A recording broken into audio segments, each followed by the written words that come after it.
एका दुर्घटनेच्या संदर्भातली पुढची बातमी आपण पाहूयात। वाशिममध्ये सोयाबीनच्या गंजीला आग लागली। शेतकरी हिम्मत टोपले यांचं मोठं नुकसान झालं। अज्ञात व्यक्तीने आग लावल्याची प्राथमिक माहिती आहे, तर प्रशासनाच्या वतीने तात्काळ मदतीची या शेतकऱ्यानं मागणी केलेली आहे। तर वाशिममध्ये ही दुर्घटना घडलेली आहे। सोयाबीनच्या गंजीला आग लागली। हिम्मत टोपले या शेतकऱ्याचं मोठं नुकसान झालेलं आहे, तर अज्ञात व्यक्तीने आग लावल्याचा दावा या शेतकऱ्यानं केलाय। प्रशासनाच्या वतीने आता तात्काळ मदत मिळावी अशी मागणी देखील नुकसानग्रस्त शेतकरी करतोय।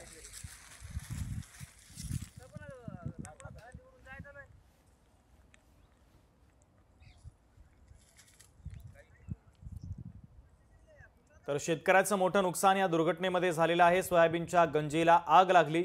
शेतकरी हिम्मत टोपले यांचं मोठं नुकसान झाल्यानं ते आता चिंतेत आहे, तर सरकारनं तातडीची मदत करावी अशी मागणी देखील ते करत आहेत।